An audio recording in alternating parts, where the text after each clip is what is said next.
За бид нар чинь нэг 2024 онд нэг газрын төсний үйлдвэрийн санхүүжилт бөө хэлэн болж батлаад байсан.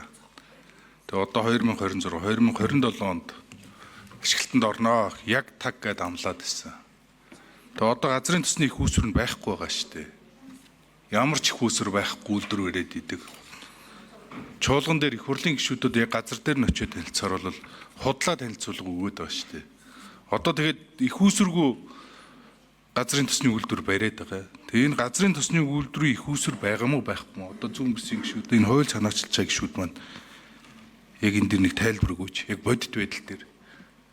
Одоо тэр газрын төсний үйлдвэрийн өөрийн үйл ажиллагаанд ашиглах хэмжээний нефтийн чих үүсвэр байхгүй. Тэгээд одоо Казахстанаас зүүн, Оросоос зүүн гэдээ яриад байгаа. Энэ бодит байдлыг нэг танилцуулмаар байна. Одоо яг үнэн мэдээллийг гишүүд өөрснөө газар дээр очиж танилцсныхаа үед хоёрдугаар тэр булгантай гишүүн Батнаримл гишүүний ярьж байгаатай санал нэг байгаа ч гэсэн энэ хуулийг бол ер нь зарчмын үед дэмжиж байгаа. Хэрвээ тэр бүх ашигт малтмалаа цогцоор нь ингэж оруулж ирээд энэ хуулийг явна гэх юм бол энэ хууль чинь баг энэ 28 оноос өмнө батлагдахгүй. Тэгээд тэр газрын төсний үйлдвэр гэдэг нэг ямар ч хэрэггүй байшингууд балгасуулаад дуусах эрсдэлт байгаа гэж харж байна. За ажлын хэсгээс бас нэг юм санал байна. Энэ орон нутаг бүсийн сангийн хувирлах хэмжээг нь бол одоо ер нь зарчмын үед дэмжиж байгаа ч гэсэн энэ зохицуултын нарийн зааж өгөх. Зориултын. Яг юунд зориулах гээд байгаа. Энэ бүсийн хөгжлийн сан, орон нутгийн санд энэ зорилго нь өөрөө байгаль экологийг хамгаалах. За бас орон нутгийн иргэдийн амжиргааг дээшлүүлэх гих мэтлэн яг зөвхөн яг орон нутагтаа зориулсан наривчлсан заалтад оруулахгүй бол журмаар гэж зохицуулсан байна. Энэ журмын чинь өөрөө буцаагаад эн чинь яг зарцуулалт нь яг орон нутагтаа очих бүсийн хөгжилд яг зарцуулах хэсэг нь тодорхойгүй орж ирсэн байна. Энийг орон нутаг бүсийн хөгжлийн сангийн зориултыг наривчлан заах шаардлагатай байна гэж үзэж байна. Энэ гурван асуултан дээр хариулт авъя. За ажлын хэсгийн юу хөө. За хууль санаачлагч Бадамсүрэн гишүүний микрофон нээ дараа ажлын хэсэг нэмж өгөр. Анар гишүүнтэй санал нэг байгаа. Ер нь түүхийдийг дотоодоос л хангах нь энэ үйлдвэрийн хувьд бол хамгийн нэгдүгээр л одоо зорилт. Тэгж ер нь анх бодож энэ тооцоодлыг тэгнэ гэдгийн үндэслэл хийсэн билээ. Гэхдээ одоо бол гадаадын хөрөнгө оруулалтын компани 3 талбай дээр буюу Дорнод аймагт 2 Дорногов аймагт нэг талбай дээр олборлолтын үйл ажиллагаа явагдаж байгаа.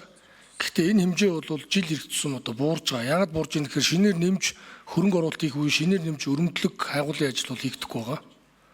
За энд нэг бас нэг том шалтгааны нэг нь орон нутгад бол энэ одоо амнаатын төлбөр газрын тосны одоо ноогдол ашигаас хойрлогдож байгаа хөрөнгө бол бараг байхгүйтэй адил гэсэн үг. Өөрөөр хэлбэл энэ өмнө газрын тосны тухай хууль дээр 2014 онд батлагдтаа юу заасан байсан гэхээр газрын төсвийн нөөцгсийн төлбөрийн орлогын 70% нь улсын төсвөд 30% нь тухайн орон нутгийн хөгжлийн нэгдсэн санд гээд орсон байсан. Тэгээ би нэг аймгийн дарга байхдаа энэ дээр захиргааны иргэн шүүгүүд хүртэл хандж ирсэн. Тухайн гэдэг үг чинь өөрөө тэр тухайн аймгийнх нь орон нутгийн хөгжлийн санд гэсэн чинь харин энэ маргаан маань бүр сүүлдээ улсын хурал дээр 2000 хэдэн онд үлээдээ харин бүр эсэргээрээ тухайн гэдэг үгийг хасаа хийсэн байсан. Бид нар ч орон нутгад байгаа мэдэхгүй парламентар ямар хэлцүүлэг явж ирсэн. Тэгээ ингээ үндсэндээ бол ингээд өмнөх хугацаанд ерөөсөө орон нутагт энэ өгөөжийг хуулих талаар бол уг цанаслахгүй ажиллаж ирсэн.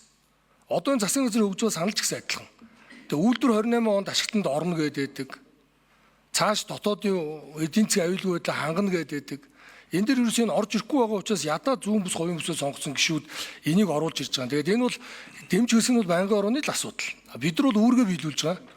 Газрын төсний үйлдвэрийг одоо ажилуулахын тулд дотоодын түүхий дээр үйлдвэрээ хангахын тулд орон нутагт нь одоо нөлөөлөлд өрч байгаа бүс нутагт нь энэ өгөөжөөс нь тодорхой хувийн хувирлдаг болооч л гэж байгаа. Энэ дээр бол их юм бол хувирлахгүй жилдээ нэг 30 гаруй тэрэм төгрөгийг л одоо амнаатын төлбөр орж байгаа. Энэ чинь Дорнод аймагтуудыг 2 талбай гэхэд Маттын талбай дээр нь 19 дугаар талбай дээр нь орелтыг тооцдоггүй. Яг л хууль батгатаас өмнө байгуулагдсан гэрээ. 21 дугаар талбай дээр нь тооцдог. Тэр Дорноговт нэг талбай тооцдог. Энэ үедээ 30 гаруй тэрэм төгрөг. Эндээс одоо 10%-ээр 3 тэрэм төгрөг тухайн суманд нь хувирлах асуудал яригдж байгаа байхгүй юу?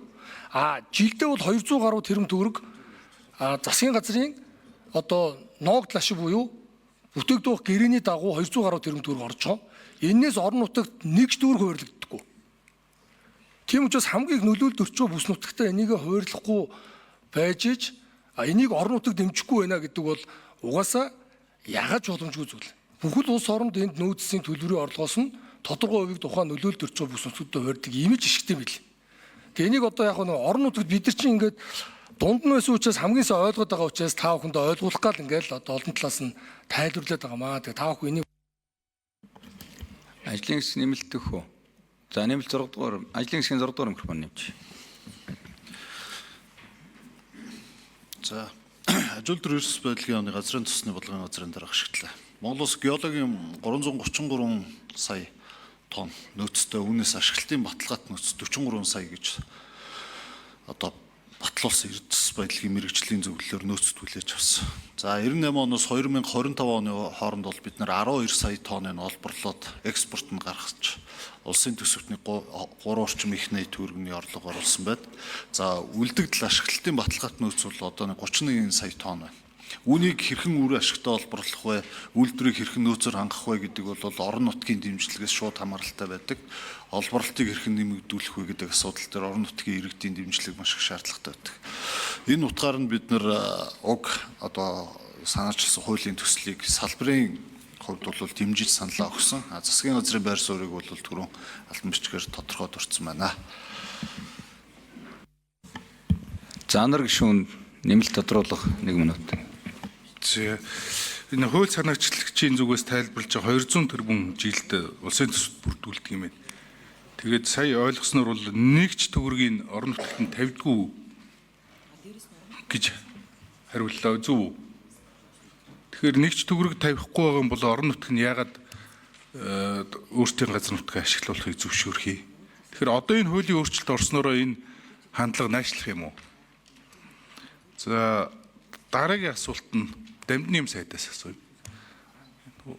Энэ салбарын сайд энэ засгийн газар дэмжиг өгөх.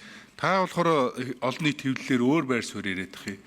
Гэтэл яг засгийн газар чи одоо энэ хуулийн төслийг уулуурхайн баялаг эдийн засгийн оролдолтод оруулахыг дэмжин эрчимжүүлнэ гэдэг. Тэгэхээр сайдын байр суурийг бас сонсъё. За хууль санаачлагч Соронзон Болдогшин хариулах уу? За ажлын хэсгийн 5 номер. За